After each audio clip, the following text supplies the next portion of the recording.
Train দেখিয়ে ভিডিওটা শুরু করলাম বলে তোমরা কি ভাবছো আমরা দার্জিলিংয়ে চলে এসেছি? আরে না না, আমরা এসেছি ইকো পার্কে। তো ইকো পার্কে ঘুরতে এসেছি, ওটাই তোমাদের সাথে শেয়ার করব।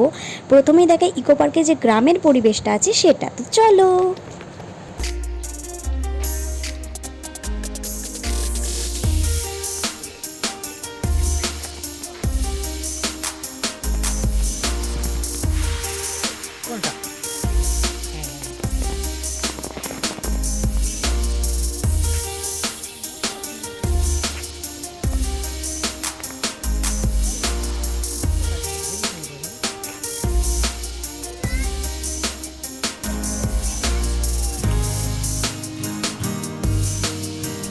এটা হলো ইকো পার্কের বাংলার গ্রাম। তোমরাই দেখে বলো কি নেই এখানে। আমার তো এখানে আসার পরে মনে হচ্ছে আমি সত্যি সত্যি গ্রামে চলে এসেছি। গ্রামের সেই মাটির কুঁড়ে ঘর, ধানের গোলা, এমনকি গরুর গাড়িটা পর্যন্ত এখানে রাখা আছে। আর সব থেকে সুন্দর যেটা লেগেছে সেগুলো হচ্ছে এই চাষবাসগুলো। তোমরাই দেখো, এগুলো কিন্তু একেবারেই নকল নয়, সবগুলো কিন্তু সত্যিকারের চাষ করা হয়েছে এখানে। আর আমি এখানে একটু রিলস বানিয়ে নিচ্ছিলাম।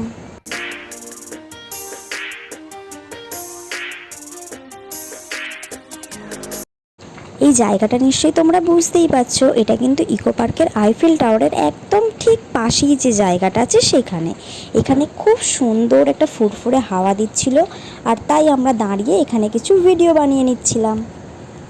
আর একটা জিনিস যেটা আমার খুবই ভালো লেগেছে সেটা হচ্ছে ইকো পার্কের এই গাঁদা ফুলের গাছগুলো। কি সুন্দর, কত বড় বড় ফুল ফুটেছিল, ভীষণই সুন্দর লাগছিল দেখতে।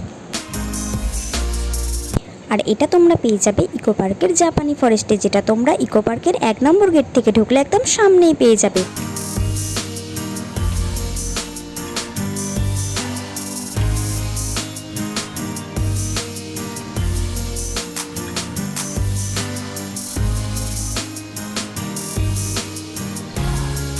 সমস্তটা তো আমি তোমাদেরকে একটা ভিডিওর মাধ্যমে দেখাতে পারলাম না, তাই আমি ভিডিও শেষে কয়েকটা ফটো দিয়ে দিলাম, তোমরা এই ফটোগুলো দেখে নাও।